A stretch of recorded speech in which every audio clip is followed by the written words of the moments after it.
It was only a matter of time before some people in Kansas City started blaming Donald Trump for why they're not going to get the new stadium that they desperately want, right? I mean, we knew that that was going to come. It was just a matter of when. And to all of those clowns, I say, good morning, 7:05. Hope you had a great Easter, a happy Easter. Of course, the breaking news this morning, Pope Francis dead at the age of 88 years old. But here in Kansas City, Jackson County voters, of course, rejected a stadium tax last April. And now the question is, what are the Royals in particular going to do next? Well, the Star wrote a big piece over the weekend about this, headlined, "The Looming Big Concern That Could Threaten Chiefs and Royals Stadium Efforts." And they write here in paragraph number 3, quote, "President Donald Trump's trade war with China and his whipsaw approach to tariffs on dozens of other countries have sent stock markets plunging. Fear of inflation are rising. And J.P. Morgan, the country's largest bank, places the probability of a recession in 2025 at 60%.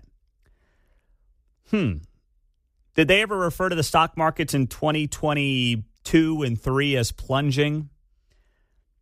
Did they, for a newspaper that didn't understand the word inflation for the better part of 4 years, now they're very concerned about it. No, inflation's already happened, okay? Inflation crushed us to the tune of 20% over the last 4 years when you compound those numbers. Fears of inflation are rising? Where you been? You been in a coma since 21? Fear of inflation? Trump's in office because of inflation. Like, literally, the guy is in the White House today because of inflation. Yes, Joe Biden was wildly incompetent in a multitude of ways, but issue number one was inflation. Come on, man. I don't care what he says. That's the truth. Kansas City area elected officials, they write, and civic leaders must now contend with this new, darker economic climate as they seek to secure the future of the Chiefs and Royals in the Metro. Wait, a darker economic climate? If you look at this entire situation, right, and you look at where things are at right now, the one group that you would say has been able to handle and weather the inflation storm has been the wealthiest of the wealthy. They've been able to reap the benefits of the stock market, which has beat inflation over the last few years. And on top of that, guess what? The price of eggs doesn't really impact them. So, yes, inflation is part of how the vote went down last April. Don't forget, the vote failed not because of one thing. It didn't fail just because of the crossroads. It didn't fail just because people had issues with the location. It didn't fail just because there is a populist sentiment. It didn't fail just because of inflation, where people said, pound sand, I'm not doing this right now. It was all of those things wrapped into one. But I guess it was only a matter of time before the Kansas City Star said to itself, you know what? We haven't written a piece blaming Trump for why we might not get new stadiums, so let's do that as we reach mid-April of 2025. They're like connect the dots puzzles, I think, you know? Yeah. Well, you're right. It's kind of like a beginning and a conclusion, then we just try to connect some dots. Might take 32 or 40 or 50. Well, it's like my 1-year-old. She keeps getting into puzzles now. Mm-hmm. She's getting into puzzles, but they're like 100-piece puzzles that her sisters use that she has no idea what they are. So she'll either try to eat them or she will just push wrong pieces together. That's basically the Kansas City Star right now. They're putting pieces of the puzzle together that have no business fitting together. Yeah. And if they can't figure out how to make them fit, they'll just eat the puzzle pieces and do some drugs before they go about eating them. Yeah, exactly. That's exactly right. So the Star goes on the note here. Any potential second public vote later this year in Jackson County risks taking place amid a downturn or at the very least continued uncertainty. With or without a public vote, elected officials will confront high-stakes choices about how much public aid they're willing to support for the teams, whether in the form of sales tax revenues or other incentives. Stop right there. We just had local elections, 2 weeks ago tomorrow? Every tax on the ballot passed all over the metro.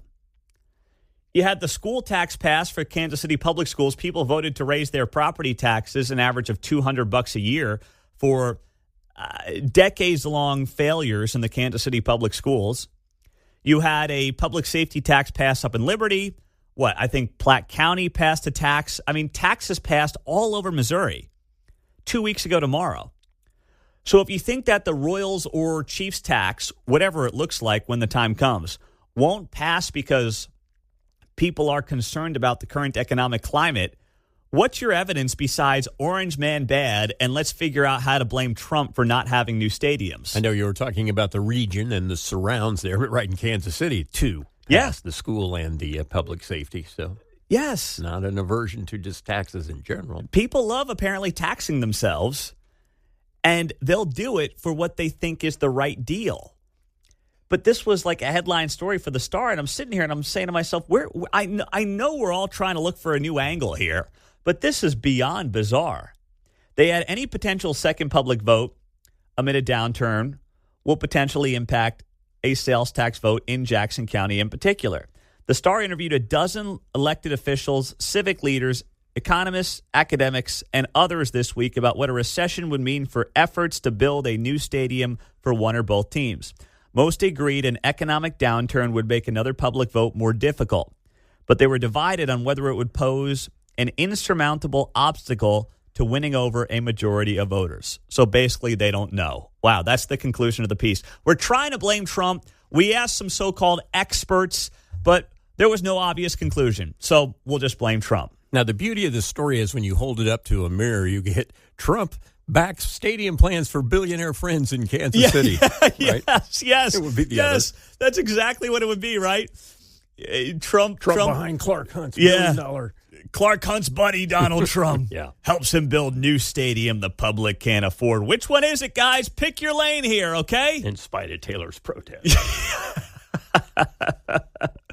Oh, man. They cannot get out of their own way with this stuff. They really can't. At the same time, they write in the Star, the Trump administration's aggressive efforts to cancel and claw back federal funding have left other officials questioning the wisdom of dedicating state and local tax dollars towards what are privately run entertainment businesses. That's a good point, but that has nothing to do with Trump. That is a good question to ask. Whether or not public dollars from states and cities should be used to run privately funded or privately run entertainment businesses. Fair question. And it has nothing to do with Trump or his administration. But they've got to figure out a way to connect these dots, like my 1-year-old taking puzzle pieces and sticking them together, followed by eating them. That's what the Star is doing here. They are now at the stage of eating the puzzle pieces in this story. I like fun with phrases. When do you ever hear or use clawback? Yes, only with stuff like this. No, that's exactly. You're right. Exactly. Only with nonsense like this. That is so true. Clawback. Yeah, clawing back our money that we're printing that we don't even have that is inflating our currency or devaluing our currency and causing inflation. If that's clawing back, give me more. Claw back some more, baby. The issue is they're not whacking enough. They're not. I'll stick to it. They are not whacking enough. So true.